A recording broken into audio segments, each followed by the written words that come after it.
Skyrim. The gift that keeps on giving. How many videos have covered every aspect of the game? Too many, to be honest. The answer is too many. Anyway, when I play Skyrim, I always come to enjoy the atmosphere it brings. It makes me feel like I'm at home, which is weird because my home is not cold, or rocky, or mountainy, or magicy with dragons flying about. But for some reason, it feels very personal. If you haven't figured it out by the title, I'm talking about the Yeehaw state. It reminds me of Texas.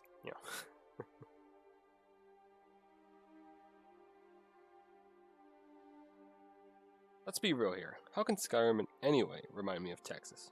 Well, let's start with everyone's favorite. Politics. Texas is a very traditional state.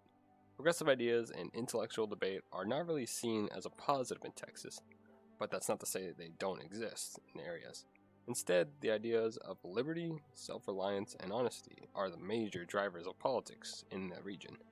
The state is not like government regulation either. And let's look at Skyrim. It's a province with thousands of years tradition. The ideas of honest work and self-reliance are seen as the most important.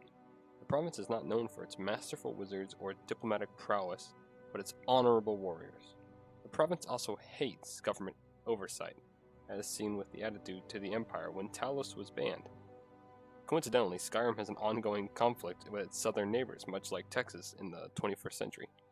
So it seems Skyrim has aligned political values that might be unnoticed or looked down on for someone who has not lived in Texas or knows much about Texas.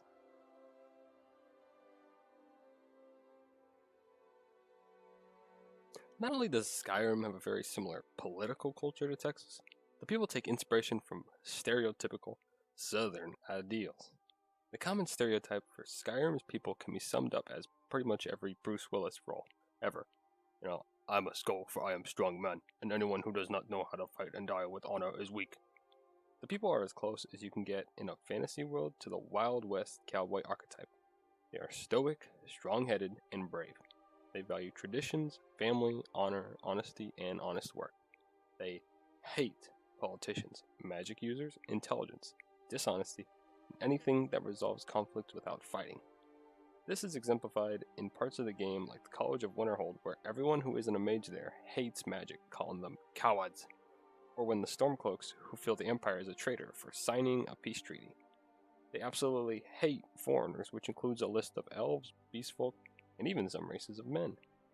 I must stress these stereotypes that we, as a society, are familiar with, and are not indicative of the whole group, much like the real world.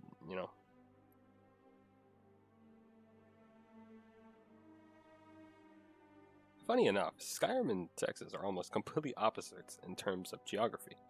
Skyrim is cold and full of mountains. Texas is hot and full of plains. Yes, plains, not deserts, please. Skyrim is the most northern province in the Empire, while Texas is the most southern part of the US. However, the way these two are described in real life and lore couldn't be any closer. Skyrim is a frozen wasteland. Texas is a desert. There isn't much out there for either of them. These both give the ideas of a society living there needs to be tough in order to survive.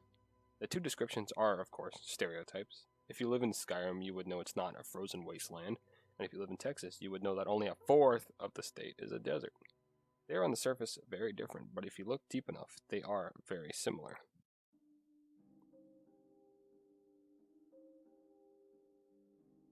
So, in conclusion, Skyrim is pretty much Texas? While I would like to say yes, there are just as many similarities as there are differences. Plus, this being from the point of view of a Texan, it may be a little biased. However, it is important to say that Skyrim was developed in America by Americans.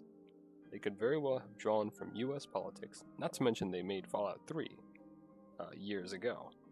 To me, Skyrim reminds me of Texas. The atmosphere I get from playing is one I cannot get from any other. So next time you wake up on that cart, just remember that your spurs go jingle, jangle, jingle. Hey y'all, I want to say thank you for watching. I'm a little nervous about uploading this video because of how stupid it is, but I think I like doing it, and I'll probably do more depending on what I feel like doing. But I did enjoy it.